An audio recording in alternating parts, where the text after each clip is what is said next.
नमस्कार दोस्तों, स्वागत है आपका हमारे ऑफिशियल यूट्यूब चैनल आशीष टेक में एक बार फिर से। आज है 9 अप्रैल का है फर्स्ट शिफ्ट जिसमें मेरे साथ है मैम। क्या नाम है? दीपाली सिंह। क्या स्कोर किए हैं? 163।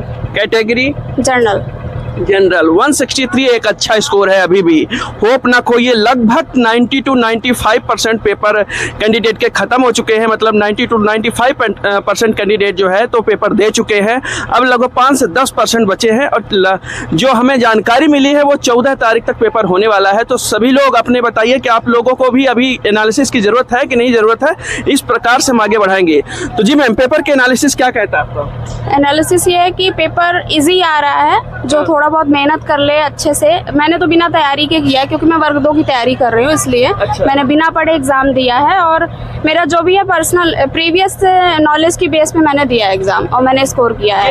एक बार फिर से थोड़ा सा मतलब लोगों के लिए कंफ्यूजन हो जाता है क्योंकि लोग कहते हैं कि मैं तो पढ़ते पढ़ते सालों से थके जा रहा हूँ और थके जा रही हूँ कि और मेरा स्कोर जो है 130 140 आ रहा है। लेकिन कई कैंडिडेट आते हैं और वो बोलते हैं कि मैंने तैयारी ही नहीं की और मेरा स्कोर आ गया 160 प्लस। ये कैसे पॉसिबल है? क्या पेपर के पैटर्न में क्या है वहाँ पे जो आपने तैयारी नहीं की लेकिन स्कोर अच्छा आ गया? नहीं, वो ये है कि जो पहले से मतलब बेसिकली मैंने इसकी तैयारी नहीं की, बट मैं पहले से पढ़ाई कर चुकी हूँ। जैसे पेडागॉजी बीएड की हूँ और मैं मेरी जो ये बच्चों से ही रिलेटेड पूछता है और बीएड किया है मैंने सीटेट निकाला है, यूपी टेट एमपी टेट, कई सारे मतलब ऐसे एग्जाम्स मैंने क्रैक कर चुके हैं। मेरा वर्ग 2 का एग्जाम है तो इसलिए मेरी वो समझ बनी हुई है, इसलिए मैं मतलब इसका इतना स्कोर कर पाई हूँ। और पेपर इतना मैथ्स रीजनिंग है नहीं, तो है वही बेसिक पेडागॉजी और पोषण और इन सब से रिलेटेड आ रहा है, तो बेसिक आ रहा है तो इसलिए बन जा रहा है। और अगर मैथ्स रीजनिंग या उस लेवल की अगर तैयारी की जाए तो निकाला जा सकता है। क्या बात है, बहुत बढ़िया। देखिए, तैयारी इन्होंने क्या कहने का मतलब है कि अभी तैयारी नहीं की है, लेकिन इनके एक लंबा प्रोसेस है जिससे ये गुजरी हैं और ना चाहते हुए भी तैयारी हो चुकी है। तो इस वजह से स्कोर आ रहे हैं 160 प्लस, जो कि एक बहुत अच्छी बात है। और ये वर्ग 2 की अभी पेपर में बैठने वाली है तो फिर से मिलेंगे। खैर,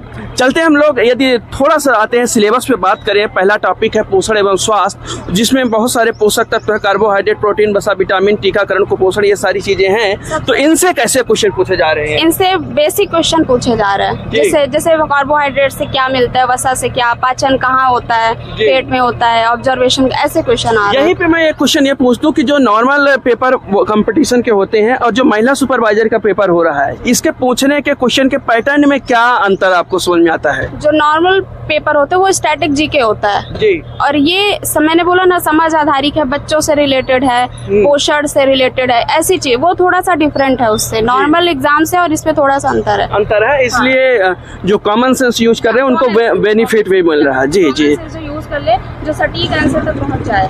कुछ और क्वेश्चन बताइए आज टीकाकरण, कुपोषण से और डिप्थीरिया वगैरह, हेपेटाइटिस या रेट्रोवायरस, ऐसे कुछ क्वेश्चन आए हो? क्वेश्चन तो नहीं याद एग्जैक्टली, बट हाँ क्वेश्चन इसी टाइप के थे। जी, हाँ, बढ़िया समझने की कोशिश करते रहिए दोस्तों। तो आगे जो पार्ट बी है जिसमें बहुत सारी सरकारी योजनाएं हैं, अधिनियम है, मैथ है, रीजनिंग है, कंप्यूटर है, इससे कैसे क्वेश्चन आ रहे हैं? मैथ्स रीजनिंग के तो बहुत कम क्वेश्चन है जी। मुश्किल से मैथ्स रीजनिंग मिला लो तो 10 क्वेश्चन होंगे बस। अच्छा। हाँ, 200 में 10 क्वेश्चन मैथ्स रीजनिंग के और बाकी सारे यही है, पोषण और पेडागॉजी और ये बच्चों से रिलेटेड टीकाकरण। थोड़ा सा सरकारी योजनाओं से क्वेश्चन बता दीजिए। सरकारी योजना से, हाँ मतलब बच्चों से, जैसे कि महिला से रिलेटेड योजना क्या है, बालिका से रिलेटेड, यौन उत्पीड़न से रिलेटेड, ऐसे क्वेश्चन आए हैं। अच्छा। हाँ, और यही सब बालिका मतलब जो अच्छा, मैं आपको याद दिला दूं, जो एक्ट है, अधिनियम है, जिसमें घरेलू हिंसा अधिनियम है, बाल विवाह आया था, घरेलू हिंसा अधिनियम आया था। कैसे क्वेश्चन आए थे इससे?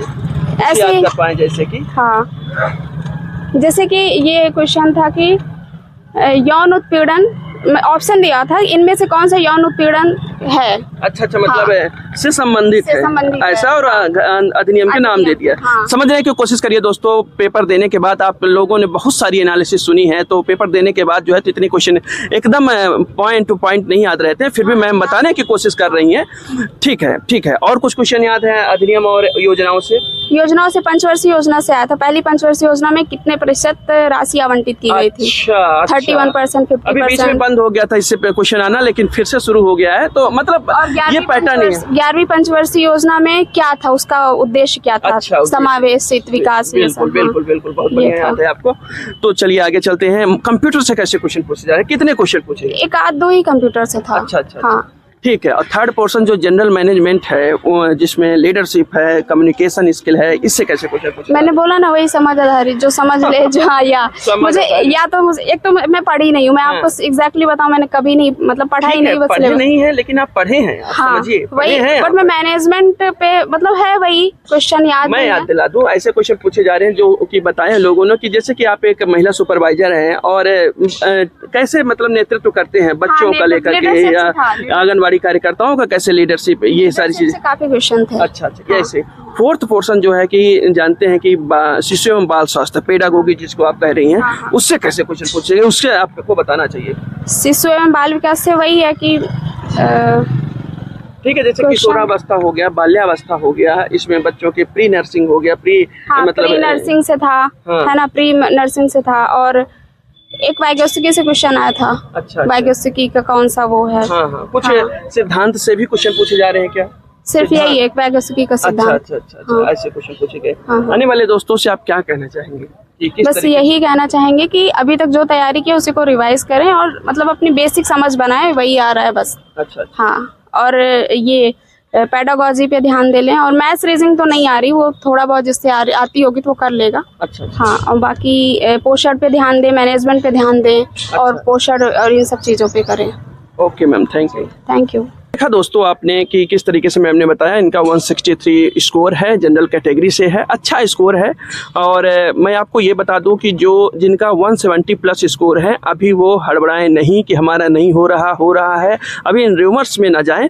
जब नॉर्मलाइजेशन होगा उसके बाद जो है जो भी चीज़ें स्पष्ट होगी तो आपको पता चलेगा, तो तब तक आप इंतज़ार रखिए और दूसरे पेपर की भी तैयारी कर सकते हैं दोस्तों। कट ऑफ एनालिसिस के बारे में मैं आगे वीडियो लाऊँगा, इसलिए आप सभी लोग जो है तो अपना जो है तो स्कोर क्या है पर्टिकुलर अपना बताते चले, इससे हम अंदाज़ा लगा पाएंगे कि क्या स्कोर जाने वाला है। और ये मैं बता दूं कि बहुत सारे लोगों की बहुत सारी चिंताएं हैं, लेकिन इसको लेकर के कि कट ऑफ या स्कोर जो है तो कम जा रहा है, ये झूठ बोलते हैं, तो ऐसा कुछ नहीं है। स्कोर कई लोगों की अच्छा खासा जा रही है। यदि एक शिफ्ट हो रहा है तो मान लीजिए 5 जन का भी 160 प्लस जा रहा है, तो आप बताइए कि कितने बच्चे थे, लगभग कई लाख बच्चे थे, और उनमें से आप 300 सीट भरनी है ना, 600 में से 300 सीट भरनी है, तो उनमें आपको ये अंदाज़ा लगाइए कि मिल जाने हैं उनको 180 प्लस वाले। तो इसलिए कट ऑफ हम एनालिसिस करेंगे, तब तक आप लोग वेट करिए और स्कोर अपने भेजते रहिए दोस्तों, और हमारे चैनल को सब्सक्राइब करते रहिए दोस्तों। धन्यवाद।